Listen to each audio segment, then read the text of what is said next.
అందరికీ నమస్కారం. నేను మీ గోపాల్ అయ్యంగార్. శ్రీమతి రామానుజాయ నమః. 27వ తారీఖు ఏప్రిల్ నెల 2025 నుంచి 2వ తారీఖు మే నెల 2025 వరకు మేషరాశి నుంచి మీనరాశి వరకు వారఫలం ఎలా ఉందో ఈరోజు తెలుసుకుందాం. ఆదివారం నుంచి శనివారం వరకు, అమావాస్య నుంచి పంచమి తిథి వరకు, అలాగే అశ్విని నక్షత్రం నుంచి ఆరుద్ర నక్షత్రం వరకు ఈ వార ఫలాలు ఉంటాయన్నమాట. ఈ వారంలో ముఖ్యంగా అమావాస్య రోజు మొదలవుతుంది కాబట్టి పితృతర్పణం చాలా ముఖ్యంగా చేయించాలి. ఎవరికైతే తండ్రులు తల్లి ఎవరైతే లేరో వాళ్ళు వాళ్ళ యొక్క తల్లిదండ్రుల పేరు మీద గుడికి వెళ్ళి పూజారికి డబ్బులు ఇచ్చి మా పేరు తాతగారి తర్పణాలు వదలాలి అని చెప్తే వాళ్ళు అన్నీ చేసి పెడతారు. వాళ్ళు అడిగిన వివరాలు ఇస్తే చాలు. ఆ విధంగా పెద్దవాళ్ళ యొక్క ఆశీస్సులు మీ కుటుంబం మొత్తానికి ఉంటుందన్నమాట. ఈ వారంలో గ్రహస్థితి కానీ చూసుకుంటే చంద్రుడు మేషరాశి నుంచి మిథున రాశి వరకు ప్రయాణిస్తున్నారు. గురువు వృషభ రాశిలో సంచరిస్తున్నారు. కుజుడు కర్కాటక రాశిలో, కేతు వచ్చేసి కన్యా రాశిలో, శని శుక్ర బుధ రాహు గ్రహాలు మీన రాశిలో సంచరిస్తున్నారు. దీన్ని బట్టి 12 రాశులకు ఎలా ఉందో ఈరోజు తెలుసుకుందాం. మీరందరూ కూడా ఈ ఛానల్ని సబ్స్క్రైబ్ చేయడం మీ బాధ్యతగా తీసుకోండి. అలాగే జ్యోతిషం కొరకు నన్ను కాంటాక్ట్ చేయండి. మీ పేరు, date, time, place of birth ఈ నెంబర్కి వాట్సాప్ చేస్తే నేను మీ జాతకం మొత్తం రెడీ చేసి మీతో 20 నిమిషాలు ఫోన్లో మాట్లాడి పరిహారాలన్నీ చెప్పి జాతకాన్ని పీడిఎఫ్ చేసి మీకు పంపడం జరుగుతుంది. అలాగే ఎటువంటి సందేహాలు ఉన్నా నన్ను అడగండి. ఏ సమస్యకైనా సరే జ్యోతిష శాస్త్రంలో ఖచ్చితంగా పరిహారాలు ఉంటాయి. సింపుల్గా ఉండాలి. పరిహారం కూడా ఎప్పుడు జాతకాన్ని పాజిటివ్గా చెప్పాలి, సంతోషకరంగా చెప్పాలి. మంచిని చెడు ఉన్నా కూడా దాన్ని తొలగించే మార్గంతో చెప్పాలి, కానీ భయపెట్టడం అనేది కుదరదు. అది జ్యోతిష శాస్త్రంలో విరుద్ధం అన్నమాట. అది ఎవరు చేయకూడదు.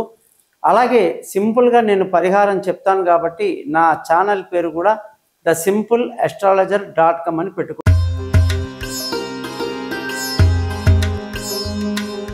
మకర రాశి వాళ్ళందరికీ 27వ తారీఖు ఏప్రిల్ నెల 2025 నుంచి 2వ తారీఖు మే నెల 2025 వరకు వారఫలం ఎలా ఉందో చూద్దాం. ఈ వారంలో మకర రాశి వాళ్ళందరికీ కూడా అద్భుతంగా ఉంది. విందులు వినోదాల్లో పాల్గొంటారు. సంతోషకరమైన వాతావరణంలో గడుపుతారు. మీకు అనేక రకాల శుభవార్తలు అందుతాయి. కాకపోతే మకర రాశి వాళ్ళకు ఇచ్చిన దేవుడు చిన్న శాపం ఏమిటంటే చంద్రుడు శని ఈ రెండు కలయిక అన్నమాట. మకర రాశి అంటే ఎక్కువ పనికిరాని పనులు చేస్తూ, పనికిరాని ఆలోచనలు చేస్తూ, లేనిపోని విషయాల్లో ఇంటర్ఫియర్ అవుతూ అసలు విషయాన్ని మర్చిపోతారు. ముఖ్యంగా శని ఆధిపత్యం వహిస్తున్న మకర రాశి కాబట్టి కొంచెం సోమరితనం ఎక్కువ ఉంటుంది. కొంచెం చలాకితనం, హుషారు ఎంత ఉన్నప్పటికీ కొన్నిసార్లు నిర్లక్ష్యంగా ఉంటారు.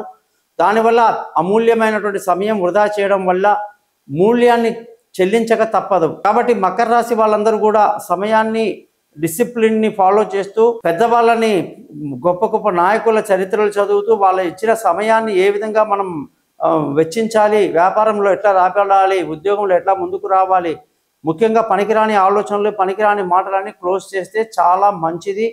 విపరీత రాజయోగం అయితే ఈ రాశి వాళ్లకు బ్రహ్మాండంగా కనిపిస్తుంది. ధన ఆదాయం అయితే చెప్పలేనంత అద్భుతంగా ఉంది. కుటుంబంలో సంతోషానికి ఏమాత్రం తక్కువ లేదు, కానీ సంతోషంగా ఉండరు. అది మీకే తెలుసు. ముఖ్యంగా పిల్లల చదువు విషయంలో మంచి డెవలప్మెంట్ కనిపిస్తుంది. బంధువుల, స్నేహితుల సహాయ సహకారాలు పెద్దగా లభించినప్పటికీ మానసిక స్థైర్యాన్ని బాగా కలిగి ఉండి ముందుకెళ్తారు. లేనిపోని పనికిరాని విషయాలు ఆలోచించడం వల్ల భయాలు, లేనిపోని టెన్షన్లు కొని తెచ్చుకుంటారు. లేకపోతే సాఫీగా జరిగిపోతుంది జీవితం. ముఖ్యంగా విలువైన వస్తువులు, వాహనాలు, భూములు అన్నీ కూడా కొనడానికి ఎంతో అనుకూలమైన వాతావరణంలో ఈ వారం జరుగుతుంది. తల్లి ఆశీస్సులు బాగుంటాయి. సంతానం, పిల్లల యొక్క చదువులు, వాళ్ళ దూర ప్రయాణాలు అన్నిట్లో చాలా జాగ్రత్తగా ఉండాలి. నిర్లక్ష్యం పనికిరాదు. తెలివితక్కువ నిర్ణయాలు తీసుకునే అవకాశాలు లేకపోలేదు. స్పోర్ట్స్లో చాలా కష్టపడాల్సి ఉంటుంది లేదా దెబ్బతింటాం. ఆరోగ్యపరంగా చాలా బాగుంది. శత్రువులు మిత్రులవుతారు. అప్పుల బాధలు తీరుతాయి. భార్యాభర్తల మధ్య చక్కటి సయోధ్య కలిగి సంతోషంగా, ఆనందంగా ఉంటారు. పెళ్లి కాని వాళ్ళకు పెళ్లి కుదురుతుంది. దూరంగా ఉన్న వాళ్ళు కలుసుకుంటారు. ప్రేమికులకు ఎంతో అనుకూలమైన వాతావరణం ఈ వారం కనిపిస్తూ ఉంది. పార్ట్నర్షిప్లో వ్యాపారాలు కలిసి వస్తాయి. అదృష్టం బాగా తక్కువ. తండ్రితో విరోధాలు పెట్టుకుంటారు. పెద్దలతో విరోధాలు పెట్టుకోవద్దు. అధర్మ మార్గంలో వెళ్ళడానికి అనేక చెడు అలవాట్లకి అవకాశం ఉంటుంది. అక్కడ జాగ్రత్తగా ఉండాలి. ముఖ్యంగా ఉద్యోగం చేసే వాళ్ళకి ఈ వారంలో చాలా కష్టపడాల్సి ఉంటుంది. ప్రమోషన్లు, ఇంక్రిమెంట్లు రావాలంటే కొంత టైం పడుతుంది. కొత్త ఉద్యోగంలో చేరడానికి అనుకూలంగా లేదు. పెద్దల యొక్క తిరస్కారాలని కూడా ఆశీస్సులుగా తీసుకుంటే ఈ వారం అంతా బాగుంటుంది. వ్యాపారం చేసే వాళ్ళకి మంచి లాభాలతో ఈ వారం బాగా కలిసి వస్తుంది. మంచి లాభాలు, కొత్త కొత్త వ్యాపారంలో ముందుకెళ్తారు.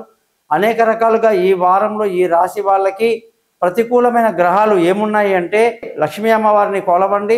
జాతకం కొరకు నన్ను కాంటాక్ట్ చేయండి. ఈ ఛానల్ని సబ్స్క్రైబ్ చేయడం మర్చిపోవద్దు. మీ గోపాల్ అయ్యంగార్. నమస్కారం.